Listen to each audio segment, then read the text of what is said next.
Happy Tuesday and welcome to Madeline's Life Management. Today I am in the middle of a move, but more importantly, I'm going to be talking about books and how they've changed my life.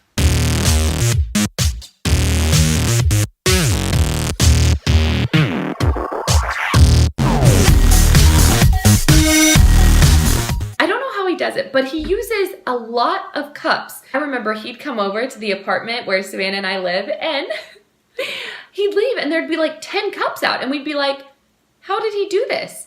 Like, I didn't even see him drink anything. At the very beginning of our relationship, it would upset me. I'd feel like he wasn't, respecting me, but I wanted him to feel comfortable. And then I read a book, the first one in the Mark of the Lion series, and it changed the way I thought about Blake leaving cups out. Instead, I started seeing it as an opportunity to serve him in a way he wouldn't even notice. Serving without recognition, and it would make me feel so good. It would make me feel like I was loving him. It was almost like integrity for your relationship in ways that the world doesn't recognize. And it made me love him more. It's interesting. I find when I serve someone, I'm thinking about them in a positive light. I'm thinking of ways I can serve them. I'm thinking how lucky I am to have someone to serve in such ways, and it changes how you look at situations. I recently read a secular book called Mating in Captivity, and it's talking about how beginning of your relationship, the passionate part of your relationship, you have all those hormones, you have all the chemicals, you have the norepinephrine, you have the oxytocin, you have the dopamine, you have the you have everything going, you have everything firing. It comes easy. You can't think of anything but them. And then, you have that desire that comes from not having them, because you can't desire something you have. So then you're married to them and you have them, and you can't desire something you have. So she said a way to desire the person you have is to see them in their field. And this is one of the ways. But so I know recently we went to the Biosystems Engineering banquet, and I got to see Blake in his field and see the engineering project he was working on, and I'd finished, and he kind of told me about it, but seeing him there and seeing the way that his team members respected him and the professors talked about him, and I was so in love with him. And I was like, wow, this is my man. If you're together alone, you can't admire them in what they do best. And so I love seeing Blake and what he excels in, and I love finding opportunities to invite him into my life, and so that he can also see me in my field of expertise, working on, if I'm ever presenting or anything like that. You're proud of them, and you see them in a light that you don't normally see them in. Like, I get the Blake that would do anything for me, that is so sweet and considerate and attentive, and then I go and I see him in this presentation, and he's very masculine, and he's very confident, and he knows exactly what he's talking about. And I remember being like, it really does make you just kind of in awe of them, and you almost feel like, oh, I've won this person, but I still need to win this person over. Who is this? Are they mine?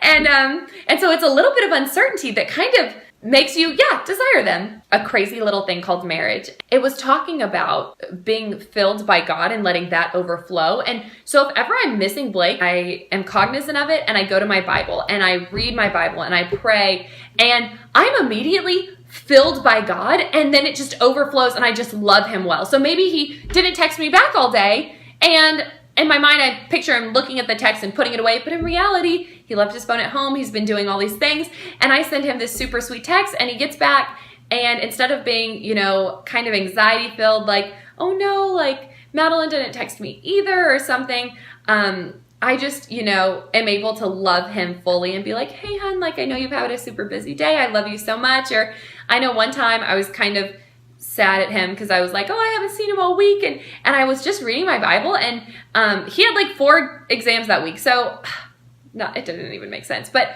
I just stopped by the Union, and I bought his favorite snacks and like a Coke, and I walked in, and he was studying so hard, and he had like that, he looked like a mountain man, you could tell he hadn't shaved, and he like had like 3 hours of sleep or something, and I walked in with this, and Blake is not a super expressive person. I'm like this, and he'll be a great doctor because he's like this.